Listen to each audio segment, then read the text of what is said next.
যদি আমি এখন আপনাকে এইটা বলি, বুঝবেন? Interactive technologies that facilitate the creation, sharing, and aggregation of content such as ideas, interest, and other form of expression amongst virtual communities and networks. अरे कहना क्या चाहते हो? কি ব্যাপার, মাথায় ঢুকলো না নিশ্চয়ই? বেশ, তবে পরিষ্কার বাংলা ভাষায় বুঝিয়ে বলছি। কথা হচ্ছে সোশ্যাল মিডিয়া নিয়ে। এটা হলো সোশ্যাল মিডিয়ার ডেফিনেশন।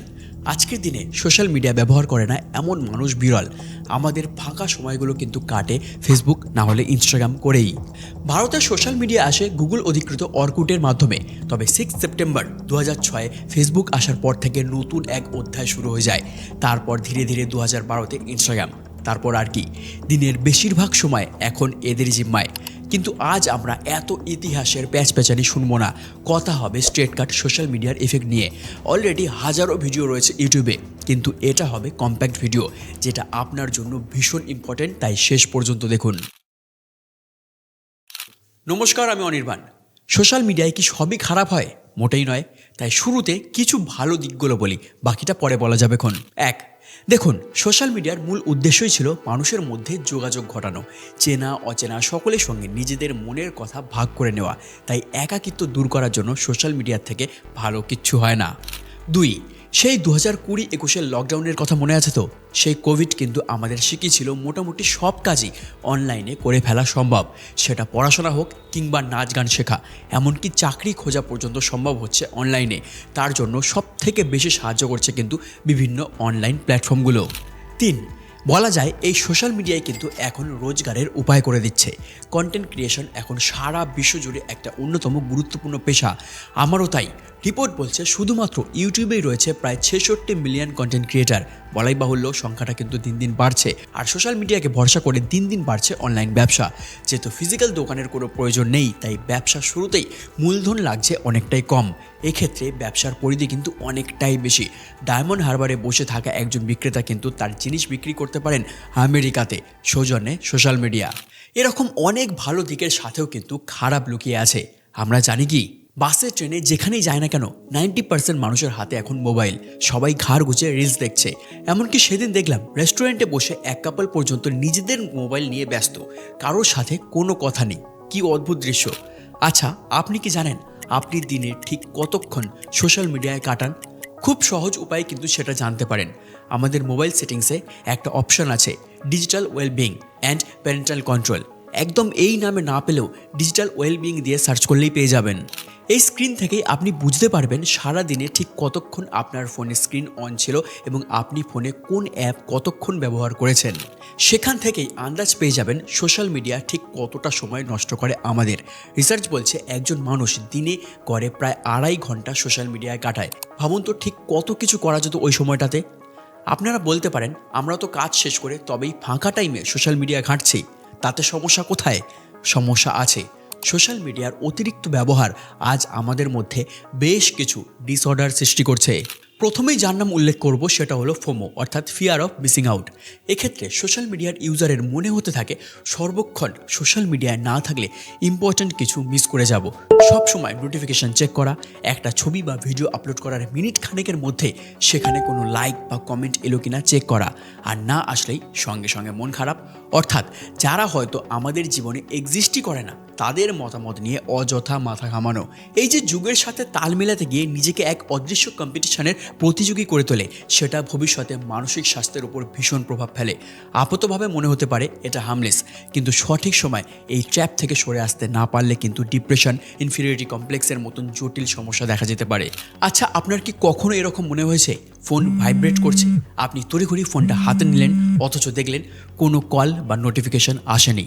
ডাক্তারি ভাষায় একে বলা হয় ফ্যান্টম ভাইব্রেশন সিনড্রোম বা পিভিএস। এর অর্থ ফোন না বাজলেও মনে হওয়া এই বুঝি ফোন ভাইব্রেট করলো। এটা কিন্তু এক ধরনের হ্যালুসিনেশন। প্রায় সকলেই এই ধরনের অভিজ্ঞতার শিকার হয়েছেন। ডাক্তারদের ধারণা অতিরিক্ত মোবাইল ব্যবহার এর জন্য দায়ী। তবে সোশ্যাল মিডিয়ার সব থেকে খারাপ দিক কোনটা জানেন? রিলস বা শর্টস ভিডিও। এইগুলো মোটামুটি 30 থেকে 90 সেকেন্ডের হয়। এখানে প্রোডাক্টিভ কন্টেন্টের কথা বলছি না কিন্তু। আচ্ছা, আপনাদের সাথেও কি এমনটা হয়? ভাবলেন বন্ধুর পাঠানো একটা রিলস দেখবেন, তারপর কোথা থেকে আধ ঘন্টা থেকে 1 ঘন্টা হয়ে গেল। খেয়াল করলেন আপনি একের পর এক রিল স্ক্রোল করতে করতে এতটা সময় নষ্ট করে ফেলেছেন। আর আমাদের আশেপাশে অনেকেই এই ইনফাইনাইট স্ক্রোলিং লুপের ফাঁদে পড়েছেন। বুঝতে পারছেন সময় নষ্ট হচ্ছে, এই রিল দেখে কোনো উপকার হচ্ছে না, একইভাবে রিল স্ক্রোল করতে করতে ঘাড় ব্যথা হচ্ছে, কিন্তু মাথা বলছে আরও একটা দেখি। আর এই সোশ্যাল মিডিয়ার অ্যালগোরিদম এমনভাবেই তৈরি যা আমার আপনার ইন্টারেস্টের উপর বেস করেই কাস্টমাইজড রিল দেখাতে পারে। যেমন ধরুন আপনি রান্না করতে ভালোবাসেন, আপনার কাছে সেই সম্পর্কিত রিলই আসবে, কিংবা আপনি কর্পোরেট এমপ্লয়ি, সেই ক্ষেত্রে আপনার কাছে কর্পোরেট মিম, ম্যানেজারের সমস্যা এই জাতীয় রিল আসবে যাতে আপনি রিলেট করতে পারেন। আচ্ছা, আরও একটা উদাহরণ দিই। ধরুন আপনার সাথে আপনার সঙ্গীর ঝগড়া হয়েছে, মন খারাপ নিয়ে আপনি ফেসবুক খুললেন, একের পর এক রিল চলতে লাগলো। কেন আপনার পার্টনার খারাপ, আদর্শ পার্টনার হলে কি করতো, সে কেন রেড ফ্ল্যাগ কিংবা নার্সিসিস্ট, ব্যাস আপনি রিলেট করতে শুরু করলেন, আপনার আরও মন খারাপ হলো। আসলে কি বলুন তো, এই ছোট্ট ভিডিওগুলো দেখলে আমাদের ব্রেনে এক অদ্ভুত ডোপামিন হ্রাস হতে থাকে, যা আমাদের প্রথম দিকে আনন্দ দিলেও পরবর্তীকালে একটা আসক্তিতে পরিণত করে। তখন আমরা চাইলেও সেই সার্কেল থেকে বেরোতে পারি না। ইমোশনের এই হঠাৎ পরিবর্তন আমাদের এই ডোপামিনের স্টেবিলিটি কমিয়ে দেয়। তখন রোজকার সেই সাদামাটা জীবন আমাদের আর আনন্দ দিতে পারে না। আর এটা যদি দিনের পর দিন ঘটতে থাকে, তবে ঘুমের ব্যাঘাত, মেমোরি লস, অ্যাটেনশন স্প্যান কমতে থাকা, এই ধরনের সমস্যা শুরু হয়। চিন্তার বিষয়, তাই না? তবে আপনি কিংবা আমি একা নই, এই সমস্যায় ভুগছে আশেপাশের অনেক মানুষ। তবে কি জানেন তো, সোশ্যাল মিডিয়া শুধু শরীরের ক্ষতি করে না, শরীরের সাথে সাথে আমাদের সমাজের ওপরও একটা খারাপ প্রভাব ফেলে। এটা এমন একটা প্ল্যাটফর্ম যেখানে সত্যি মিথ্যে বিচার করাটা কিন্তু খুবই কঠিন। সমাজের কথা যখন উঠলই, তখন কিছু ভাইরাল ট্রেন্ডিং কন্টেন্ট নিয়েও কথা বলতে হয়।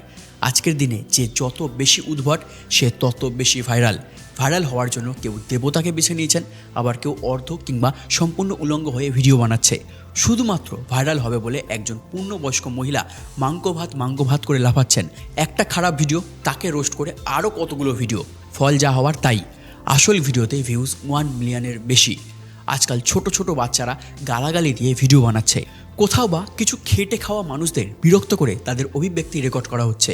কখনো রানাঘাটের রানু মণ্ডল, কখনো চাকদার একান্ত আপন, আবার হালের রাজুদা। সকলেই ঠিক যতটা দ্রুত ভাইরাল হচ্ছেন, ঠিক ততটাই তাড়াতাড়ি ওনারা হারিয়েও যাচ্ছেন। হ্যাঁ, ভালো জিনিসও ভাইরাল হয়, কিন্তু খারাপটা যেন দাবানলের আগুনের মতন ছড়িয়ে পড়ছে। এই ধরনের ভাইরাল কন্টেন্ট কিন্তু পৌঁছে যাচ্ছে বাচ্চাদের ফোনেও। জানেন নিশ্চয়ই, ফেসবুক বা ইনস্টাগ্রামে অ্যাকাউন্ট খোলার বয়সসীমা 13 বছর। 13 বছরের ছেলে বা মেয়ে কতটুকুই বা বোঝে বলুন তো? কোভিডের পরে তো এর থেকেও ছোট বাচ্চাদের হাতে ফোন চলে এসেছে। ওদের এই বড় হওয়ার সময়টা ওরা যদি এই অসুস্থ সমাজ দেখে বড় হয়, সেটা কি খুব ভালো হবে? টিনেজ বয়সটা না অদ্ভুত। এই বয়সে মানুষ নিজেকে নিজে চিনতে শেখে, নিজের শরীর, চাওয়া পাওয়াগুলো বুঝতে শেখে। এই বয়সের একটা বাচ্চা তার পছন্দের ছবি পোস্ট করার পর তাকে যদি শুনতে হয় সে খুব রোগা কিংবা মোটা, কালো কিংবা দাঁত উঁচু, সে তো ভেঙে পড়বেই। এগুলোই হলো সাইবার বুলিং। একটা মানুষ নিজের নাম গোপন করে ফেক প্রোফাইল খুলে আমাকে আপনাকে জাজ করে ফেলতে পারে, অযথা হেট স্প্রেড করতে পারে এই সোশ্যাল মিডিয়ায়। এই ভিডিওর কমেন্ট সেকশনেও এমন অসুস্থ মানুষের কমেন্ট একটা দুটো খুঁজলে পেয়ে যাবেন। একজন প্রাপ্তবয়স্ক মানুষ হয়তো বা এটার সঙ্গে লড়তে পারে, কিন্তু শিশু মনে কীরকম খারাপ প্রভাব পড়বে বলুন তো? বেশিরভাগ ক্ষেত্রেই দেখা যায় তারা বাবা মায়ের কাছে থেকে লুকিয়ে যায় পুরো বিষয়টা। কিছু ক্ষেত্রে মজার ছলে শুরু হলেও আজ অবধি প্রাণ গেছে বহু লোকের। অতিরিক্ত নারী বিদ্বেষ বা পুরুষ বিদ্বেষ, কোনো এক ধর্মের মানুষের প্রতি বিদ্বেষ দেখে বড় হয়ে ওঠা একটা জেনারেশনের কাছে আমরা কি একটা সুস্থ সমাজ আশা করতে পারি? তখন সেই দোষের ভাগিদার আমরা হব তো? আমাদের মতন কন্টেন্ট ক্রিয়েটারদের জীবনের সবথেকে গুরুত্বপূর্ণ শব্দটা কি বলুন তো? ট্রোলিং। জানি আমাদের অনেক দায়িত্ব, কয়েক লক্ষ মানুষ আমাদের কথায় ভরসা করে, কিন্তু তারপরও আমরা মানুষ। গঠনমূলক সমালোচনা আর ভিত্তিহীন ট্রোলিং দুটো সম্পূর্ণ আলাদা বিষয়। এই ট্রোলিং যে কিভাবে কন্টেন্ট ক্রিয়েটারদের এবং সেলিব্রিটিদের আহত করে তা অনেকেই স্পষ্ট করে বলেছে তাদের ইন্টারভিউতে। আমার ভিডিওতেও 100টা কমেন্ট এলে 99% ভালো কমেন্ট থাকে, কিন্তু একটা দুটো নেগেটিভ কমেন্ট কোনো ফ্রাস্ট্রেটেড মানুষের থাকবেই। তাহলে কি বুঝলেন? ভালো খারাপ মিলিয়ে এই সোশ্যাল মিডিয়া, যদিও খারাপটুকুকে সরিয়ে আমরা ভালোটা গ্রহণ করতেই পারি। এরপর থেকে যখনই সোশ্যাল মিডিয়া ইউজ করবেন, use it very responsibly. Post দেখলাম আর শেয়ার করে দিলাম, সেটা করবেন না। হয়তো খুবই উত্তেজক পোস্ট, কিন্তু শেয়ার করার আগে মাথা ঠান্ডা রাখুন। গুগল সার্চ করে পোস্টটার সত্যতা যাচাই করুন। প্রয়োজনে ফেক পোস্ট এবং যিনি পোস্ট করেছেন তাকে ব্লক ও রিপোর্ট করুন। সত্যি খবরটা ছড়িয়ে দিন নিজের ওয়ালে। সোশ্যাল মিডিয়া সকলের জন্য, তাই কে কীরকম কন্টেন্ট বানাবে সেটা ঠিক করে দেওয়া সম্ভব নয়। তবে কোন কন্টেন্ট ভাইরাল হবে আর কোনটা হবে না সেটার সম্পূর্ণ দায়িত্ব কিন্তু আমাদের হাতে। কুরুচিকর কন্টেন্ট দেখা বন্ধ করুন, কমেন্টে কিংবা শেয়ার করে রিচ দেওয়া বন্ধ করুন। সঠিক কন্টেন্ট ক্রিয়েটারকে বেছে নেওয়ার দায়িত্ব কিন্তু দর্শকদের। সোশ্যাল মিডিয়ার অ্যালগোরিদম অনুযায়ী যে ধরনের ভিডিও আপনি দেখবেন সেই ধরনের ভিডিওই কিন্তু আপনার ফিডে বারবার আসবে। সুতরাং দি চয়েস ইজ ইয়োর্স। যে ধরনের পোস্ট আপনার শান্তির বিঘ্ন ঘটাচ্ছে সেই পোস্ট সম্পর্কে রিপোর্ট করুন। বর্তমানে প্রচুর পরিমাণে সোশ্যাল মিডিয়া স্ক্যাম হচ্ছে। এই ক্ষেত্রে আপনার প্রোফাইল হ্যাক করে আপনারই অ্যাকাউন্ট থেকে অবৈধ জিনিস পোস্ট করা হতে পারে। আজকাল ভীষণ কমন স্ক্যাম, অসুস্থতার নাম করে টাকা চাওয়া হয়। ভুলেও পা দেবেন না এই ধরনের ফাঁদে। প্রথমেই সোশ্যাল মিডিয়ার সংজ্ঞা হিসেবে বলেছিলাম এটা একটা ভার্চুয়াল জগৎ, অর্থাৎ আমাদের রক্ত মাংসের পৃথিবীতে এর কোনো অস্তিত্ব নেই। সুতরাং লাইক, শেয়ার, কমেন্টের একটা অবাস্তব জগতের থেকে আমাদের কাছের মানুষদের নিয়ে গড়ে তোলা জগৎটা অনেক বেশি সুন্দর। হ্যাঁ, অনলাইন প্ল্যাটফর্মে কিছু পোস্ট করলে ভালো খারাপ সব রকমের মন্তব্য থাকবে। খারাপ কমেন্টে মন খারাপ হওয়াই স্বাভাবিক, কিন্তু সেই মন খারাপ যেন সর্বগ্রাসী না হয়ে যায়। আমি ব্যক্তিগতভাবে মনে করি আমরা প্রত্যেকেই সুন্দর নিজের মতন করে। নিজেদের মধ্যে যদি এই কনফিডেন্স আনতে পারি তবে আর বাইরের লোকের কাছে ভ্যালিডেশন চাইতে হবে না।